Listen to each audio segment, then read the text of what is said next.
अचानक से आपकी लाइफ में सिचुएशंस ऐसी आ रही हैं जो बहुत डिफ़िकल्ट है फेस करना, या फिर ऐसा भी हो रहा है कि हम डिसीज़न नहीं ले पा रहे हैं, ओवरथिंकिंग बहुत ज़्यादा है।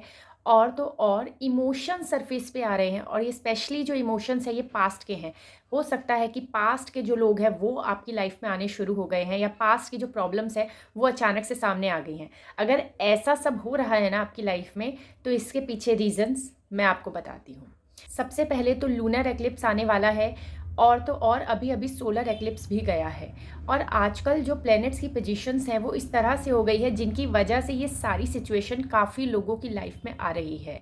एक्चुअली में ये एक ऐसा फ़ेज़ होने वाला है अब, जो ट्रांसफ़ॉर्मेशन का फ़ेज़ है। अगर हम इसको बहुत अच्छे से डील करें तो ये हमारे लिए बहुत सारे बेनिफिट्स लेकर आएगा। इस फ़ेज़ में आपको एक चीज़ का ध्यान रखना है कि आप कोई भी बड़ा डिसीज़न अपनी लाइफ़ का इस मंथ में ना ही लें, क्योंकि अभी जो हिंदू कैलेंडर के अकॉर्डिंग न्यू ईयर होगा वो बस अब शुरू होने वाला है।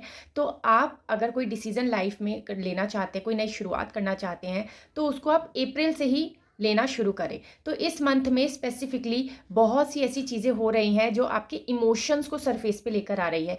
पास्ट के जो लोग हैं वो आपके सामने आ सकते हैं, पास्ट की जो प्रॉब्लम्स हैं वो बहुत बड़ी हो जाएँगी, लेकिन आपको इससे डरना नहीं है, क्योंकि आपको इनके साथ डील करना है। प्रॉब्लम क्या हो रही है, पहले जिन चीज़ों को कन्फ्रंट नहीं किया था, वो चीज़ें अब सरफेस पे आने वाली हैं।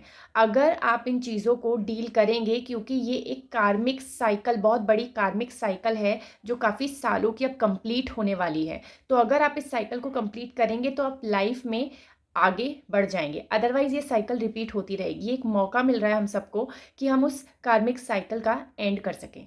इमोशंस बहुत ज़्यादा फ्लक्चुएट हो रहे हैं और आगे भी होंगे। सबसे ज़्यादा तो आप इस चीज़ का ध्यान रखें, क्योंकि अगर इमोशंस ही आपके स्टेबल नहीं हैं, तो आपको लगेगा कि आप डिसीज़न के लिए रेडी हैं, लेकिन आप एक्चुअली में रेडी नहीं होंगे। तो इसीलिए डिसीज़न इस टाइम नहीं लेना है। अगर आप कोई ट्रैवल कर रहे हैं, तो ट्रैवल करते हुए भी आप थोड़ा-सा ध्यान रखें, क्योंकि अभी जो टाइम चल रहा है और जो आने वाला टाइम है, वो पूरे देश के लिए भी सही नहीं है। बहुत सी चीज़ें होने वाली हैं। तो इसी में ही अगर हम अपने फुल कॉन्शियसनेस के साथ लाइफ को डील करें, तो हमारे लिए आने वाला टाइम बहुत अच्छा होगा।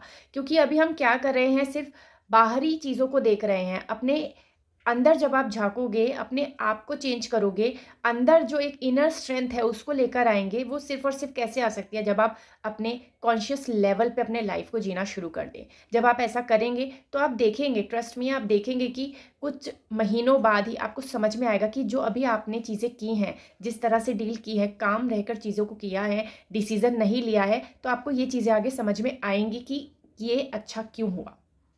इस टाइम पे ना आपको एक और चीज़ का ध्यान रखना है कि आपने ज़्यादा रिएक्शन नहीं देने हैं, आपको रिएक्टिव नहीं होना है। क्योंकि क्या होता है ना कि कोई चीज़ें सामने से आती है तो हम हमेशा रेडी रहते हैं लोगों को सुनाने के लिए, या जिसने जो जवाब हमें दिया है हमें भी उसको जवाब देना है। तो ये चीज़ें नहीं करनी है। यहाँ पर आप जितना अपने आप को कंट्रोल कर सकते हैं वो आपके लिए बहुत अच्छा होने वाला है। ये बातें भी आपको बाद में ही समझ में आएँगी। तो आप बिना बात के कोई रिएक्शन ना दें, जितना आप चीज़ों को पेशेंटली डील कर सकते हैं, उतना आप डील करने की कोशिश कीजिए। हो सकता है आने वाले टाइम में कुछ लोगों को बहुत बड़ी अपॉर्च्युनिटी भी उनकी लाइफ में मिले।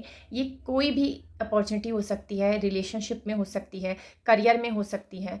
और अगर इसको आपको लेना है तो अगेन डिसीज़न अभी ना करें, कुछ टाइम ले लें या किसी से टाइम माँग लें अगर आपसे पूछा जाए डिसीज़न के लिए, और फिर ही बाद में आप डिसीज़न लें। क्योंकि ये जो अपॉर्च्युनिटी है ये लाइफ़ में आपको बहुत बड़ी मिलने वाली है, और आगे चलकर ये आपका एक फाउंडेशन बनने वाला है, जिस पे आप अपना पर्पस को फुलफ़िल करेंगे। अब कुछ लोग क्या करते हैं कि अगर वो इमोशनल होते हैं या अपने मूड स्विंग्स होते हैं, तो वो स्पेंड बहुत ज़्यादा करने लग जाते हैं मनी को। तो आपने इस चीज़ का ध्यान रखना है, बेफ़िज़ूल के खर्चे ना करें, क्योंकि बाद में ये चीज़ें आपको बहुत प्रॉब्लम दे सकती है। अभी लग रहा है कि काफ़ी पैसे हैं, कोई प्रॉब्लम नहीं है, या चीज़ें बेफ़ालतू की हम चीज़ें खरीद लें, लेकिन ऐसा नहीं करना है। आपको जो चीज़ों की ज़रूरत है, उन्हीं चीज़ों पे आप अपने खर्च कीजिए। अगर आप मेडिटेशन कर सकते हैं, इससे अच्छी क्या ही बात होगी।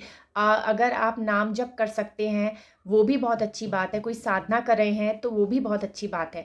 जब हम ईश्वर से जुड़ जाते हैं, अपनी चेतना को समझने लग जाते हैं और हमारी चेतना इधर-उधर भागती नहीं है, हमारे भाव जब ईश्वर से जुड़ जाते हैं, तो वो चीज़ें हमारे लिए, हमारी जो अलाइनमेंट होती है ना, वो बेटर होने लग जाती है। तो इससे भी बहुत फ़र्क पड़ता है। तो अगर आप ये करना शुरू कर देंगे, तो ये तो बहुत ही अच्छी बात होगी। कुछ लोगों को इस टाइम पे ड्रीम्स भी बहुत आएँगे और ऐसा नहीं है कि इस टाइम पे आने शुरू हो चुके होंगे। तो वो बहुत ही सीरियसली उन ड्रीम्स को लें, उनकी जर्नलिंग करें ताकि आपको उसके पीछे की बातें समझ में आएँ। क्योंकि हो सकता है ड्रीम्स के थ्रू कुछ लोगों की कॉन्शियसनेस जाग जाए और हो सकता है उन्हें कुछ लाइफ़ के ऐसे मैसेजेस मिले जो उनको जानने बहुत ज़रूरी हैं। आपको घबराना नहीं है। अगर आप अभी से अपनी लाइफ़ को कॉन्शियसली जीना शुरू कर दें, तो आपकी लाइफ़ में बहुत सारी चीज़ें अच्छी होनी शुरू हो जाएगी और जो चीज़ें लाइफ़ में नुकसान दे सकती है, उन चीज़ों का इम्पैक्ट भी कम हो जाएगा।